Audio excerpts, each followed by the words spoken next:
شام میں داعش کے زیر قبضہ آخری علاقے سے بے گھر ہونے والوں کی اکثریت کا تعلق کسی نہ کسی طرح جنگجوؤں سے ہے۔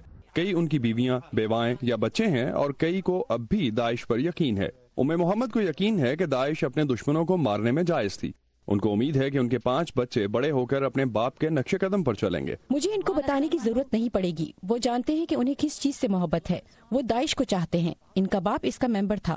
امدادی ورکرز کا کہنا ہے کہ کیمپ میں بڑے پیمانے پر موجود انتہا پسندی کے مقابلے کے لیے ان کے پاس ایک ہی طریقہ ہے، اور وہ ہے انسانی ہمدردی کی بنیادوں پر امداد جاری رکھنا اور ثابت کرنا کہ وہ دشمن نہیں ہے، لیکن لوگوں کی بہت زیادہ تعداد کے مقابلے میں بنیادی سہولیات کی کمی اس مقصد کا حصول خطرے میں ڈال رہی ہے۔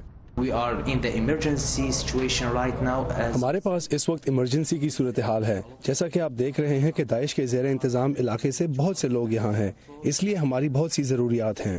حالیہ دنوں میں کم از کم 100 لوگ کیمپ کی طرف سفر کرتے ہوئے یا کیمپ پہنچ کر ہلاک ہو چکے ہیں۔ ان میں تقریباً سبھی بچے تھے۔ صحت کے تباہ کن بحران کے علاوہ نئے آنے والے پناہ گزینوں کے لیے ہزاروں کیمپوں کی بھی ضرورت ہے۔ داعش کے غیر ملکی جنگجوؤں کے خاندانوں کو الگ رکھا گیا ہے۔ ان میں سے بہت سوں کو ان کے ملکوں کی طرف سے ان کو واپس آنے کی اجازت ملنے کا انتظار ہے۔ شامی اور عراقی خاندانوں کا مستقبل بھی واضح نہیں ہے۔ داعش کو مسلسل کئی سال شکست کا سامنا کرنا پڑا اور بہت سے شہروں اور قصبوں سے باہر دھکیل دیا گیا۔